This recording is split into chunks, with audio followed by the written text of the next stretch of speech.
Tribe of Names, Simon here. It is a fabulous day here out in sunny Philadelphia, and today we are asking the question, is rock music dead?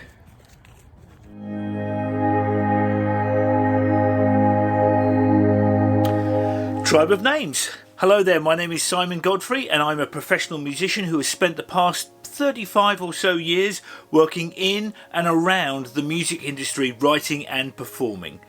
On this channel we provide creative tips and tricks for the aspiring musician and songwriter in you.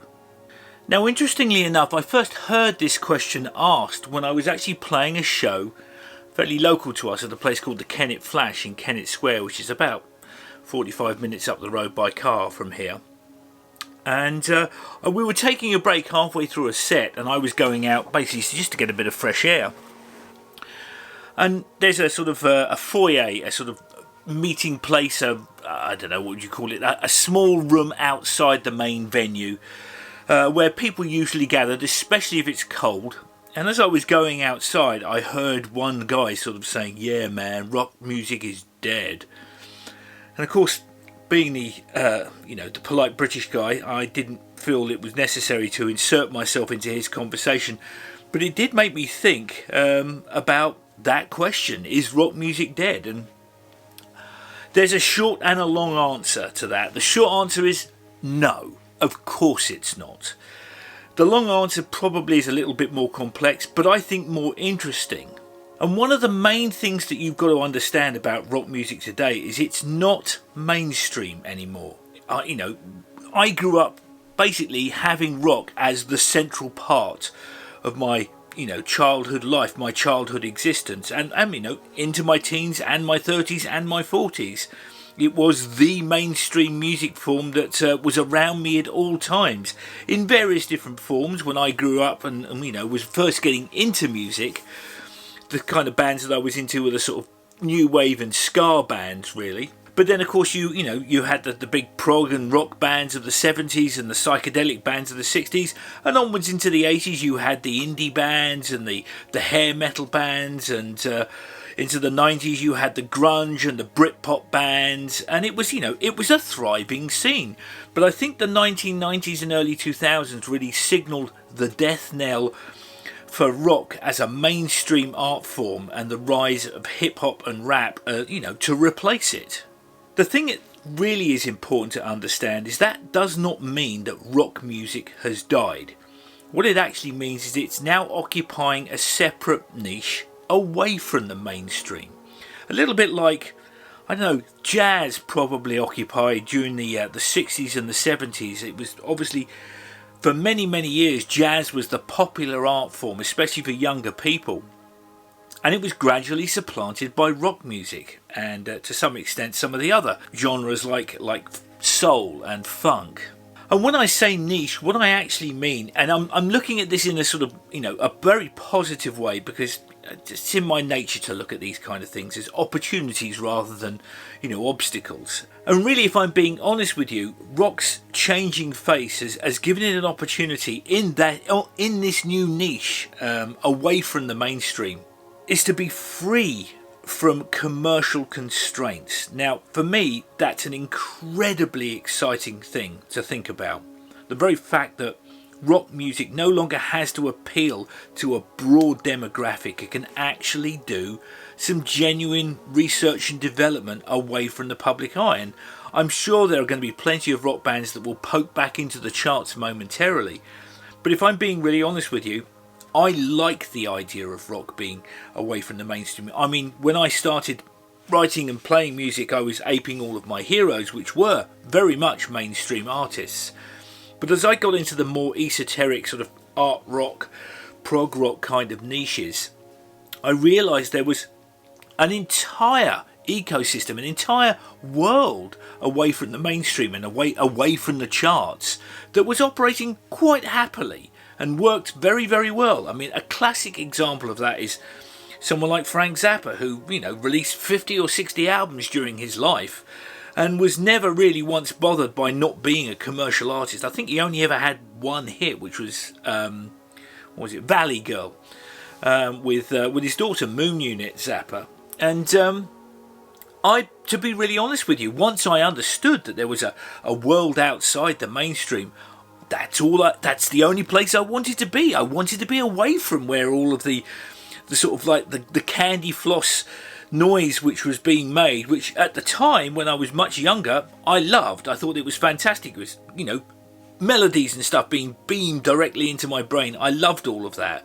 But later on, just being away from that and being into, exploring some of the areas like metal and thrash and death metal and some of the more sort of esoteric stuff like the psychedelia from the 60s, most of these genres, they tend to sort of operate away from that spotlight. And as a result, they're able to be, in my opinion, a lot more creative with it and a lot more, bleeding edge, looking forward to something new and trying new stuff out. And to be honest with you, trying new stuff out is the very heart of what it is for me to be a musician, and certainly as a music listener as well. It's probably best to say at this point that I believe that no genre has the right to be popular, but it does have the desire to explore and be heard. And in that exploration and the discovery of music, it becomes relevant. It makes people excited and want to listen to that kind of music. And that's one of the reasons why I don't think I'll ever really truly abandon rock as a genre, because it's constantly evolving. It's still creating surprises for me, both as a musician and a music listener. And I've mentioned this before in a previous episode, which is music is not a finite space. There is plenty of room for all of the genres to coexist. And the very idea that rock or hip-hop or any kind of genre is better than another genre just frankly sounds absurd to me. This is not a competition, this is an exploration. Now, to round this video out, I've put together a list of 5 top tips for playing rock music for those writers and musicians out there. And the first one is, get the best drummer you possibly can. A good drummer will do more for your sound and your groove than any other member of the band. They will make you sound 10 times the guitarist, 10 times the keyboard player than any other member of the band. They are in fact the gold dust of rock music. My second point is that while I think guitars are central to rock music, they are not wholly essential to it. And if you disagree with me on that, you've probably never heard Deep Purple keyboard player John Lord rocking out. That man can rock harder than 90% of the guitarists that I've seen on stage. The third point is, if your bass lines are tight quarter notes which follow the root note of the chord slavishly, then congratulations, you're probably the bass player of either AC/DC or ZZ Top, and you have won at music. If you're not one of those two bands, the chances are that you are woefully underusing your bass player. That man or that woman or that person is capable of so much more than just holding down quarter notes. They can do lots and lots for your sound. And if you don't believe me, I would point you to bass players like Chris Squire and Geddy Lee. Really, at the end of the day, if you just let your bass player hold down the beat, that can be a great thing at times, but you've got to give them more than that. Otherwise they will just wither and die like a cactus under the stairs. They are genuinely rock's secret weapon.